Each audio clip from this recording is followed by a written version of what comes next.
Baik, puji Tuhan, selamat pagi jemaat Tuhan yang dikasihi oleh Tuhan. Kita melanjutkan pembacaan firman Tuhan pada pagi ini. Di dalam kitab Amsal 21 ayat 15 dikatakan, melakukan keadilan adalah kesukaan bagi orang benar, tetapi menakutkan orang yang berbuat jahat. Melakukan keadilan adalah kesukaan bagi orang benar, tetapi menakutkan orang yang berbuat jahat. Dalam sebuah terjemahan lain dikatakan, kalau keadilan dijalankan, maka orang baik merasa senang, tetapi orang jahat merasa terancam. Nah, saudara yang kekasih di dalam nama Tuhan Yesus, biasanya dalam sebuah bangsa, sebuah kota, atau di dalam sebuah komunitas, ada saja orang-orang yang tidak suka, ada saja orang-orang yang suka dengan kepemimpinan yang tidak adil.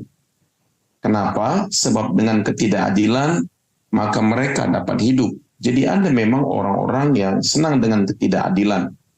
Ya, itu juga biasanya dapat kita lihat dalam pemilihan pemerintah baru, presiden baru atau gubernur baru atau wali kota baru. Nah, biasanya orang-orang akan ada dua tipe pemilih biasanya. Satu adalah pemilih yang sangat merindukan keadilan karena mereka tertekan, mereka menderita karena ketidakadilan. Itu sebabnya mereka memilih pemimpin-pemimpin yang akan bersikap adil sehingga mereka dapat hidup dengan baik karena keadilan tersebut. Tetapi juga ada orang-orang yang tidak suka dengan namanya keadilan, sehingga mereka akan memilih pemimpin-pemimpin yang kompromi, yang tidak adil di dalam untuk memerintah. Nah, jadi Bapak Ibu, di dalam nama Tuhan Yesus, memang di dalam ayat ini dikatakan kalau keadilan dijalankan, maka orang baik merasa senang. Ya, pemimpin yang adil. Nah, orang-orang baik itu merasa senang. Nah, tetapi bagi orang jahat, pemimpin yang tidak yang adil itu akan menjadi ancaman buat mereka. Ya, karena seperti saya katakan tadi, karena mereka hidup dari ketidakadilan. Mereka di dalam pekerjaannya, di dalam usahanya, dasarnya adalah ketidakadilan. Ketidakadilan, ya, itu keadilan itu begitu menakutkan buat mereka. Karena ketika keadilan dijalankan, maka kehidupan mereka terganggu, pekerjaan mereka terganggu, usaha mereka terganggu, ya, karena keadilan dijalankan. Nah, Bapak Ibu yang kekasih, contoh saat ini yang paling eh, yang paling eh, dikenal hari ini di dalam pemerintahan di Venezuela. Pemerintahnya adalah keturunan Palestina, Bapak Ibu, ya. Nah, dia adalah seorang Katolik, ya. Nah, kita tahu negara Venezuela itu ada di Amerika Tengah, Bapak Ibu. Negara ini tadinya adalah negara yang sangat kacau. Begitu banyak penderitaan, begitu banyak pembunuhan, begitu banyak ketidakadilan. Di sana justru gangster-gangster, ya, pemeras-pemeraslah yang dihormati oleh rakyat di sana. Kenapa? Karena keadilan tidak berjalan. Bahkan pemerintahan dengan segala aparaturnya tidak dapat menjalankan keadilan di sana. Sehingga bahkan anak-anak bercita-cita akan menjadi gangster ketika mereka besar. Kenapa? Karena mereka melihat bahwa kehidupan gangster itu sangat menjanjikan. Bisa bayangkan Bapak Ibu, kalau ada anak-anak ya cita-citanya menjadi gangster. Wow, ini sangat menyedihkan. Nah, tetapi ketika presiden ini memerintah saat ini, itu terjadi perubahan besar-besaran, ya, di mana dia menangkap semua gangster, dia menangkap semua pelaku-pelaku kejahatan dan dimasukkan ke penjara, ya. Nah, Bapak Ibu, akhirnya sekarang ini negara Venezuela, maksud saya bukan Venezuela ya, El Salvador, ya. Nah, negara El Salvador ini, ya, eh, Bapak Ibu, lucunya negara ini El Salvador itu sebenarnya artinya El itu Allah, Salvador itu artinya juru selamat, yaitu negara yang nama negaranya sendiri adalah Allah juru selamatku, ya. Nah, Bapak Ibu bisa bayangkan nggak, negara yang memang diambil namanya dari langsung, ya, tadinya nama negara itu dalam bahasa Latin saya lupa, tapi Yesus Kristo El Salvador, ya. Jadi Yesus Kristus adalah keselamatanku, ya. Tetapi kita lihat negara ini, ya, begitu sangat mengerikan, Bapak Ibu, ya. Nah, jadi Bapak Ibu, akhirnya negara ini mengalami perubahan. Singkatnya, negara ini mengalami perubahan yang radikal. Sekarang orang berjalan malam orang tidak takut. Dulu kalau orang berjalan malam sangat tidak aman karena tidak ada keadilan, Bapak Ibu, ya. Nah, oleh karena terjadi perubahan di dalam pemerintahannya, tentunya orang-orang yang berbuat jahat, yang selama ini mendapatkan penghasilan dari tindak kejahatan, apa yang dilakukan oleh presiden ini tentunya sangat menakutkan, Bapak Ibu. Ya, Alkitab berkata, ya, fondasi sebuah bangsa, di mana bangsa dibangun itu haruslah terdiri dari fondasinya itu adalah kebenaran dan keadilan. Amsal 14 ayat 34 dikatakan, kebenaran meninggikan derajat bangsa, tetapi dosa adalah noda bangsa. Ya, jadi negara, ya, komunitas, kota, apapun namanya, itu haruslah dibangun berdasarkan kebenaran.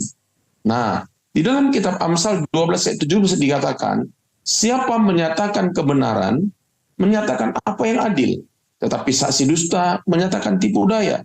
Jadi kebenaran dan keadilan itu satu paket.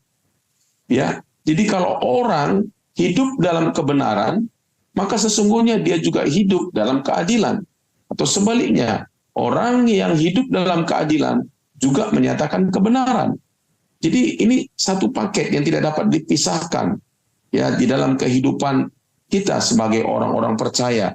Nah, jadi Bapak Ibu, betapa pentingnya, ya, Alkitab ini berkata berkali-kali dalam kitab Amsal ini bicara tentang kebenaran, keadilan, kebenaran, keadilan, kebenaran dan keadilan.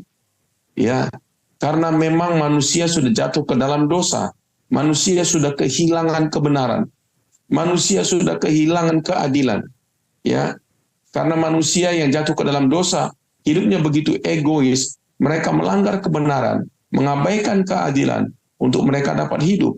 Tetapi kita sebagai umat Tuhan, dikatakan betapa pentingnya kita mengusahakan, ya, keadilan.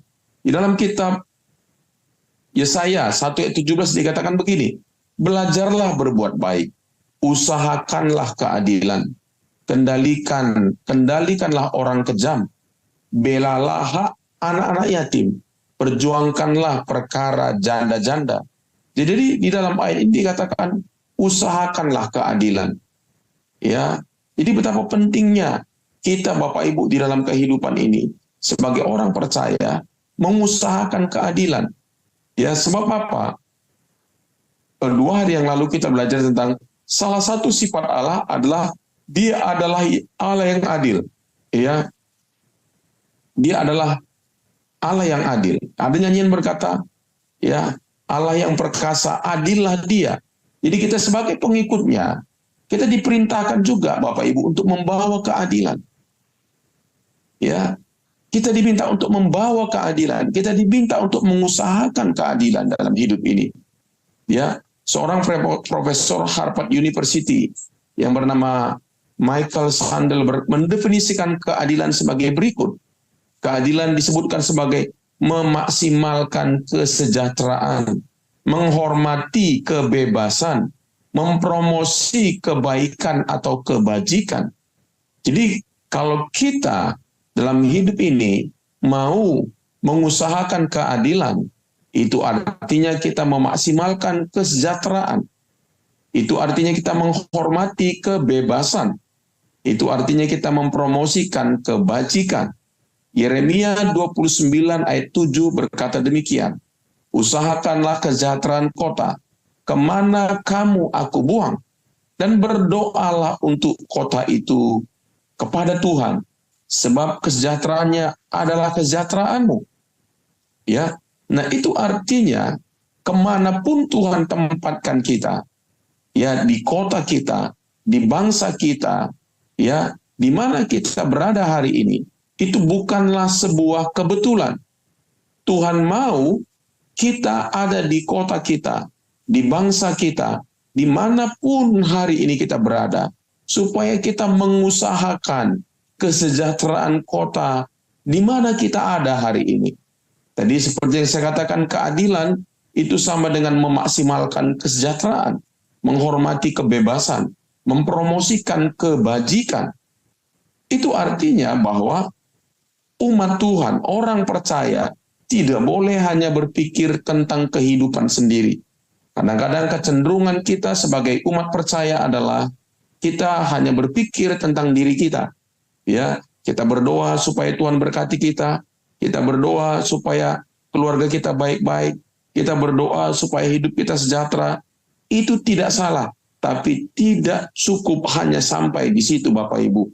Karena di dalam ayat ini dikatakan, usahakanlah kesejahteraan kota, kemana kamu aku buang, berdoalah untuk kota itu kepada Tuhan, sebab kesejahteraannya adalah kesejahteraanmu.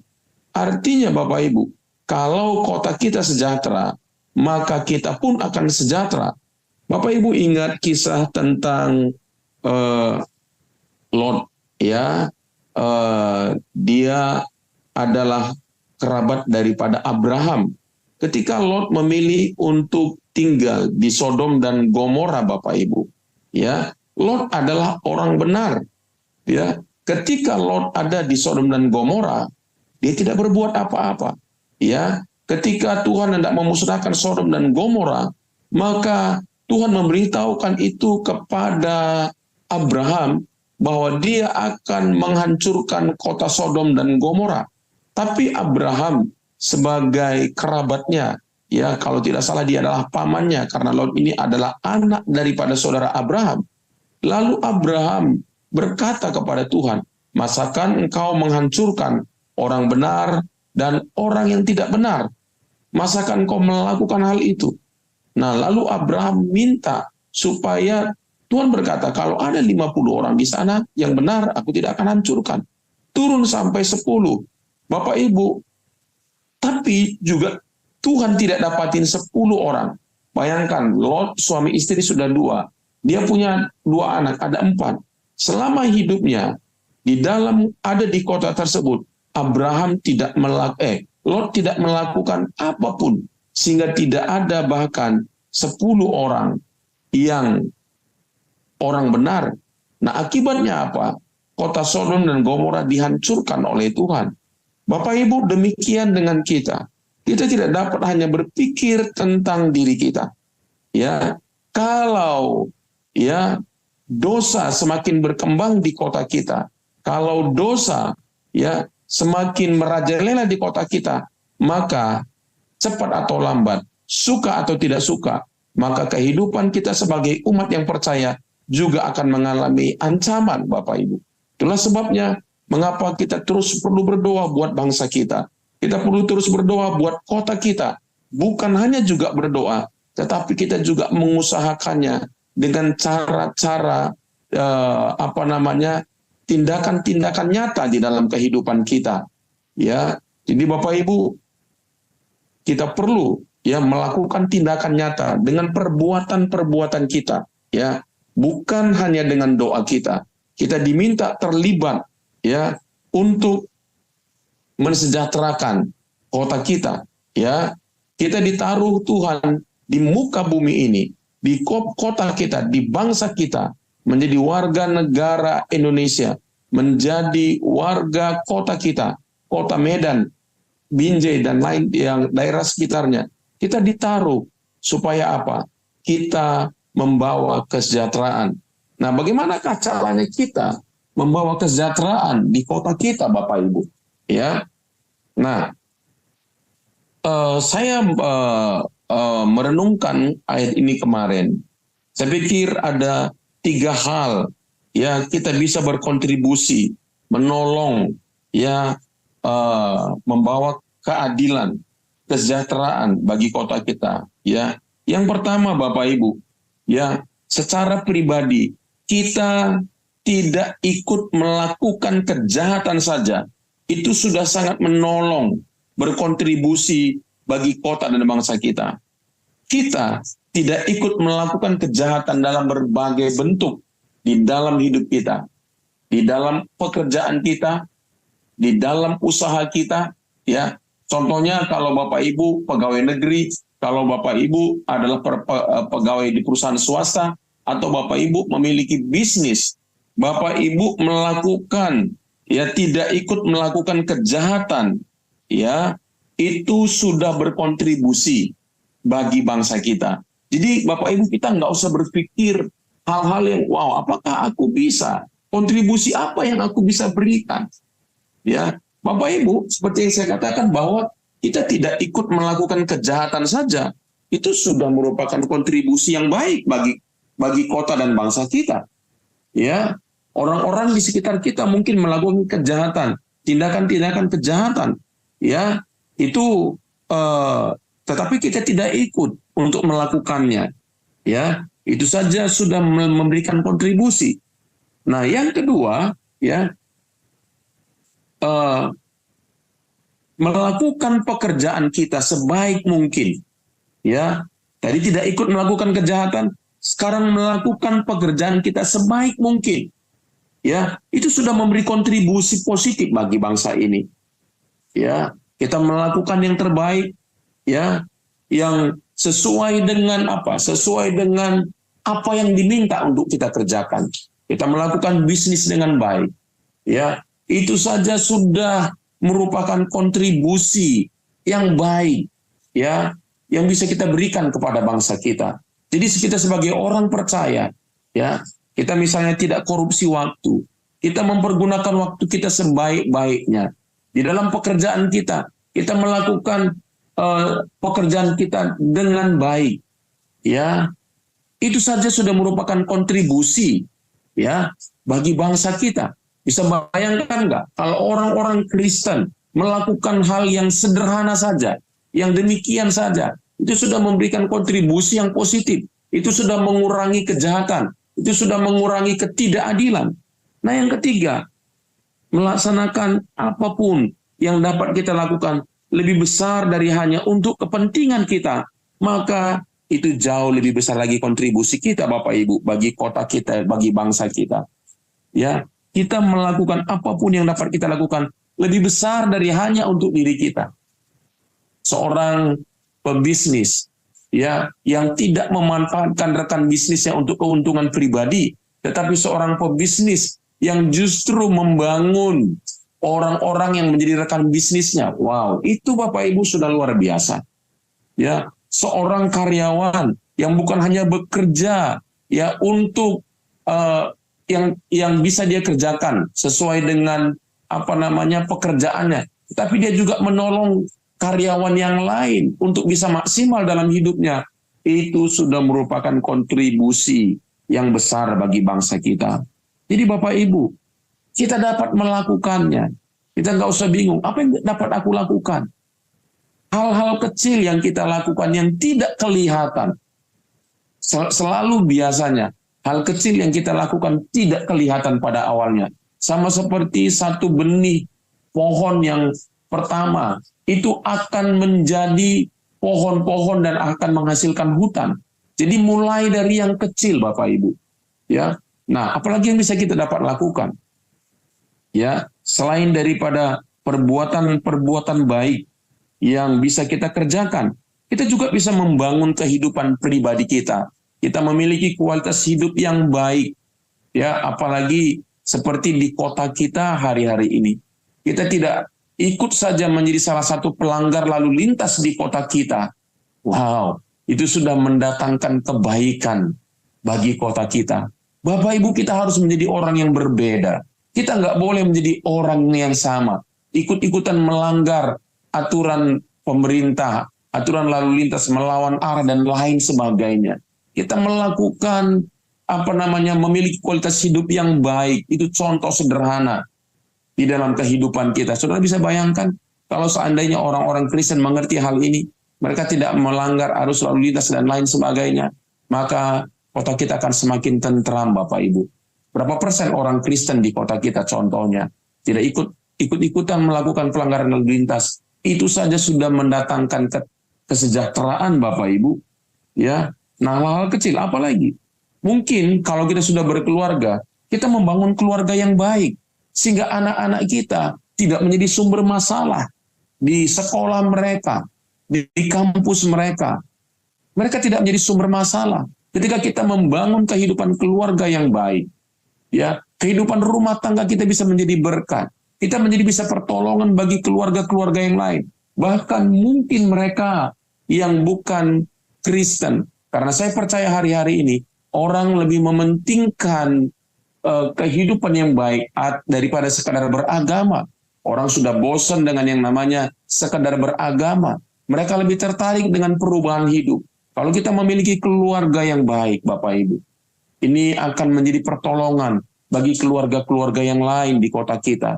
Mungkin kita tidak melakukan hal-hal yang besar karena kita tidak duduk dalam pemerintahan. Tetapi kita bisa melalui apa yang bisa kita kerjakan setiap hari dalam kehidupan ini, Bapak Ibu. Ya, jadi kita bisa membangun keluarga kita, apalagi kita juga membangun komunitas gereja kita. Komunitas gereja yang baik. Ya, komunitas gereja yang unity, sehingga kita boleh menjadi berkat. Kita berpikir tentang lingkungan kita. Kita berpikir tentang menjadi berkat bagi orang-orang di sekitar gereja kita. Sehingga keberadaan gereja kita ini memberikan dampak yang positif bagi orang-orang di sekitar kita. Bapak Ibu yang kekasih dalam nama Yesus, intinya Tuhan minta kita untuk kita tidak hanya berpikir tentang diri kita. Kita berpikir bahwa keberadaan gereja ini, gereja ada bukan untuk dirinya sendiri, tetapi gereja ada untuk orang-orang yang di luar gereja.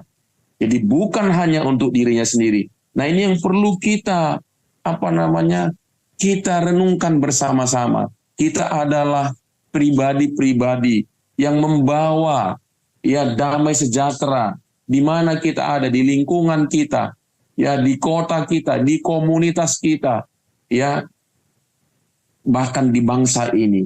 Kita sekali lagi Yeremia 29 ayat 7 dikatakan, usahakanlah kesejahteraan kota, kemana kamu aku buang, dan berdoalah untuk kota itu kepada Tuhan. Jadi ada dua. Usahakan kesejahteraan itu artinya dari perbuatan, dari kualitas hidup kita. Ya, tadi kesejahteraan, mengusahakan kesejahteraan sama dengan keadilan, Bapak Ibu. Jadi, dan yang kedua katanya berdoa untuk kota kita. Ini yang kita lakukan setiap hari, Bapak Ibu. Ini sudah baik. Tetapi juga kita harus lakukan juga mengusahakan kesejahteraan kota kita, lingkungan kita, di mana kita ada. Kita mengusahakan, karena katanya kesejahteraan kota itu adalah kesejahteraanmu. Bapak Ibu, apapun yang kita lakukan dalam hidup ini, marilah kita bangun untuk kebaikan kota kita, untuk kebaikan bangsa kita. Untuk itulah kenapa kita ada di kota ini, kenapa kita ada di bangsa kita. Mari kita berdoa. Bapa Surgawi, terima kasih. Pagi ini Kau mengingatkan kami bahwa keberadaan kami di lingkungan kami, di kota kami, di bangsa kami, itu bukanlah sebuah kebetulan. Tuhan, kami adalah wakil-wakil-Mu di atas muka bumi ini.